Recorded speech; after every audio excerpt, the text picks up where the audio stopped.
दोस्तों, ये कहानी एक ऐसी लड़की की है जिसकी विश तो पूरी हो जाती है, लेकिन वो अपनी मांगी हुई विश से बिल्कुल भी खुश नहीं होती। मूवी के स्टार्ट में हमें एक लड़की दिखाई जाती है जिसका नाम मैडी है और एक लड़का पॉल जो के बहुत ही फेमस राइटर है। रिपोर्टर पॉल से उसकी कामयाबी की वजह पूछते हैं तो वो कहता है कि मैं यहाँ ना होता अगर मेरे साथ मैडी ना होती। मैडी पॉल को कहती है कि तुमने तो सारी स्टोरी लिखी थी, मैंने तो बस उसको पॉलिश किया था। फिर एक रिपोर्टर पॉल से पूछता है कि क्या आपकी लाइफ में कोई ऐसी लड़की है जिस पर आपने ये नॉवल लिखा। मैडी पॉल को देखती है क्योंकि मैडी पॉल से बहुत ज्यादा प्यार करती है। तभी पॉल उसे कहता है कि मुझे तुमसे जरूरी बात करनी है। तभी मैडी को उसकी मॉम की कॉल आती है जो कि एक स्कूल में प्रिंसिपल होती है। वो मैडी से पूछती है कि क्या तुमने पॉल को अपने दिल की बात बताई है, तो वो कहती है कि इस बारे में तो मैंने अपनी बेस्ट फ्रेंड्स को भी नहीं बताया। तभी उसकी मॉम उसे कहती है कि तुम्हें उसे आज ही अपने दिल की बात बता देनी चाहिए। तो मैडी अपनी मॉम को कहती है कि शायद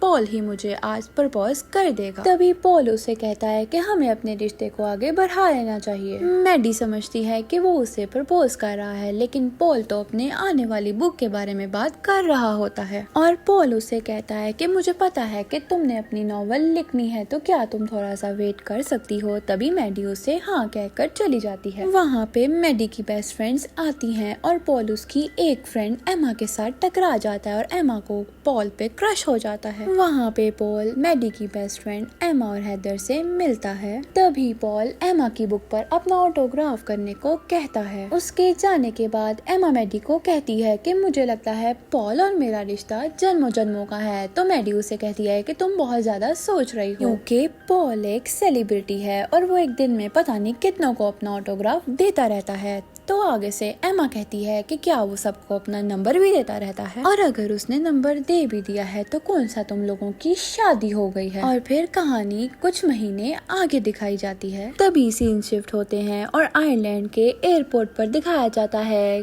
कि हैदर मैडी को कहती है कि कितनी खुशी की बात है कि पॉल और एमा शादी कर रहे हैं। एयरपोर्ट पर एक बैग की वजह से मैडी की मुलाकात एक लड़के जेम्स से होती है, क्योंकि उसका बैग भी मैडी की तरह दिखने वाला होता है। दोनों इस बात पर लड़ते हैं कि ये बैग मेरा है और ये बैग मेरा।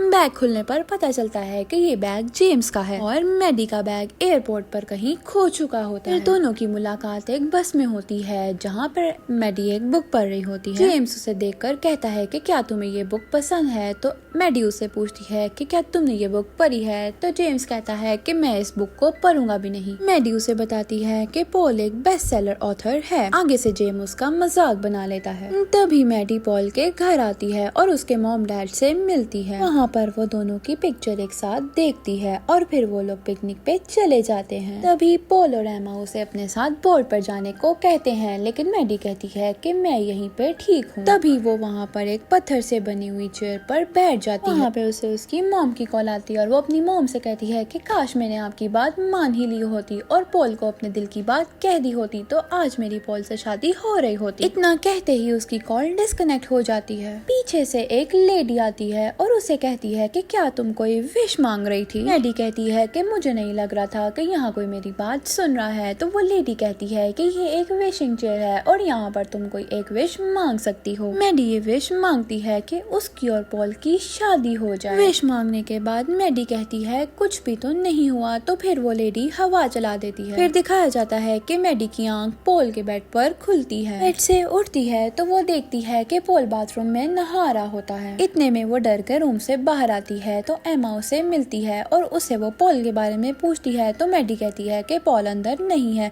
उतने में पॉल रूम से बाहर आ जाता है और मैडी की इंसल्ट हो जाती है। फिर मैडी हैदर के पास जाती है और उसे बताती है कि एक लेडी ने मुझे विश मांगने को कहा था, मैंने विश मांगी और ये सब बदल गया। तो हैदर उसे कहती है कि नहीं, ऐसा नहीं है, देखो ये तुम्हारा वेडिंग ड्रेस है और तुम्हारी पॉल से 2 दिन बाद शादी है। तभी मैडी देखती है वो पिक्चर्स जहाँ पे पहले उसने पॉल के साथ एमा को देखा था, अब वो एमा की जगह खुद होती है। पॉल की मॉम मैडी से कहती है कि आज हमने तुम्हारे वेडिंग ड्रेस की फाइनल फिटिंग के लिए जाना है। तो मैडी कहती है कि मेरे पास वेडिंग ड्रेस तो पहले ही है जो मैंने और मेरी मॉम ने खरीदा था। पॉल की मॉम कहती है कि तुम्हारी मॉम को वहाँ से हमारा ड्राइवर पिक करके घर ले आएगा और फिर वो लोग वेडिंग ड्रेस की फिटिंग के लिए चले चले जाते हैं जहाँ पर उसके ड्रेस की बहुत ही तारीफ की जाती है। दूसरी तरफ हमें जेम्स दिखाया जाता है जो कि बुक्स बाय कर रहा होता है। अभी बुक सेलर जेम्स को बताता है कि आप हमारे 100वें कस्टमर हैं तो आपको पॉल की बुक गिफ्ट में मिलती है। तो जेम्स पॉल की बुक लेने से इनकार कर देता है क्योंकि वो फोटोग्राफर होता है और शिप फेस्टिवल के लिए बहुत ही एक्साइटेड होता है। वहीं पे विश लेडी आती है और शिप फेस्टिवल को कैंसिल कर देती है। वहाँ मैडी को ड्रेस फिट करते हुए विश लेडी नजर आती है तो वो उसके पीछे भागती है। भागते भागते वो जेम्स की गाड़ी में गिर जाती है। गाड़ी में मैडी जेम्स के पास पॉल की बुक देखती है तो वो उसे पूछती है कि तुम्हें तो पॉल की बुक पसंद नहीं थी। तो जेम्स उसे कहता है कि क्या मैं आपको जानता हूँ। तो वहीं पे मैडी सोचने लग जाती है कि ये उसी विश की वजह से है कि सब कुछ बदल गया है। वहाँ पर एमा आती है और मैडी से पूछती है कि तुम वहाँ से भाग क्यों रही थी। उतने में पॉल की मॉम भी आती है और जेम्स को देख के कहती है कि हमें अपनी वेडिंग के लिए फोटोग्राफर मिल गया है। जेम्स और मैडी आयरिश लैंड पर अपने फोटोग्राफी करने के लिए चले जाते हैं। सीन शिफ्ट होते हैं और हमें दिखाया जाता है कि मैडी की मॉम की फ्लाइट लेट हो जाती है और आयरिश पे बहुत ही ज्यादा तूफान आ रहा होता है। जेम्स और मैडी घर जा रहे होते हैं कि रास्ते में उन्हें एक दरख्त गिरा हुआ मिलता है जिसकी वजह से उनको वहीं रुकना पड़ता है और वो पास के पब में चले जाते हैं। वहाँ जाके जेम्स 2 रूम बुक करवाता है तो मैडी पूछती है कि क्या हम दोनों आज यहीं पर रुकेंगे। तो जेम्स उसे बताता है कि अगले हफ्ते मैं दुनिया घूमने के लिए चला जाऊंगा और फिर दोनों वहाँ पर डांस करते हैं और उस रात को बहुत एंजॉय करते हैं। फिर हमें दिखाया जाता है कि दोनों को एक दूसरे पर क्रश हो रहा होता है। मैडी की मॉम एयरपोर्ट पर जाती हैं और इमरजेंसी फ्लाइट लेने का कहती हैं तो वहाँ पता चलता है कि उनकी फ्लाइट मिस हो चुकी है और अब वो शादी को अटेंड नहीं कर सकती। अगले दिन पॉल मैडी के लिए बहुत ही ज्यादा परेशान हो रहा होता है। मैडी और जेम्स की कार स्टार्ट हो जाती है और वो लोग वापस पॉल के घर चले जाते हैं। सब मिलकर वहाँ पर डिनर करते हैं और जेम्स सब की पिक्चर्स उतार रहा होता है। डिनर टेबल पर सब गेम खेलते हैं तो वो मैडी से सवाल करते हैं कि पॉल ने उसे कहाँ प्रपोज किया था। तो मैडी इस बात का सही जवाब नहीं दे पाती और जेम्स ये सब देख रहा होता है। डिनर के बाद जेम्स मैडी को कहता है कि तुम डिनर टेबल पर कंफर्टेबल फील नहीं कर रही। जेम्स कहता है कि ऐसा लग ही नहीं रहा था कि तुम दोनों एक दूसरे को जानते हो और तुम एक लड़की होकर पॉल को प्रपोज किया, जबकि अगर उसकी जगह मैं होता तो मैं तुम्हें सबसे पहले प्रपोज करता। ये सुन के मैडी को गुस्सा आता है और वो कहती है कि तुम्हें कल शादी पर नहीं आना चाहिए।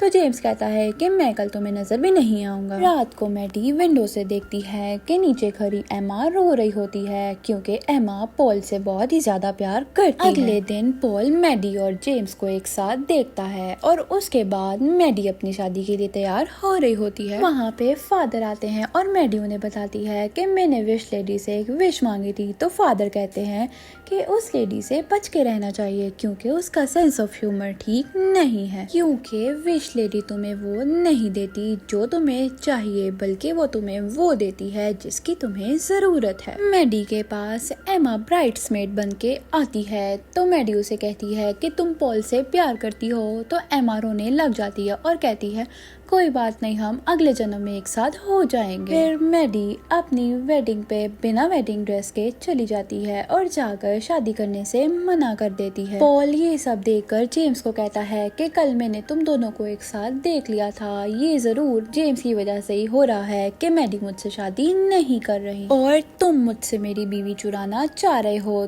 तो जेम्स कहता है कि मैं ऐसा तो नहीं कर रहा कि किसी की चीज उठाकर मैं खुद ये शो करवा रहा हूँ कि ये मेरी है। तभी मैडी कहती है कि ये बुक मैंने लिखी है। तो वहाँ पर पॉल की इंसल्ट हो जाती है। लड़ाई करने के बाद जेम्स वहाँ से जाने लगता है तो मैडी उसे रोकती है और कहती है कि मैं तुम्हारे बगैर नहीं रह सकती। और जेम्स कहता है कि नहीं, इस तरह से नहीं होगा। तभी मैडी उसी आइलैंड पे जाती है जहाँ पे उसने विश मांगी थी। वहाँ जाकर वो विश लेडी को आवाज देती है तो विश लेडी आती है तो मैडी उसे उसकी विश को अनविश करने को कहती है। तो वो लेडी कहती है कि मैं अब कुछ नहीं कर सकती क्योंकि ये विश अब पूरी हो चुकी है। वो लेडी वहाँ से गायब हो जाती है और मैडी उसी चेयर पर बैठ जाती है। उस चेयर पर बैठकर वो अपनी विश को अनविश कर देती है। अगले दिन मैडी उठती है और देखती है कि उन पिक्चर्स में अब उसकी जगह एमा और पॉल ही हैं एक साथ। मैडी ये सब देखकर बहुत ही खुश होती है और फिर हमें दिखाया जाता है कि पॉल और एमा की शादी हो रही होती है।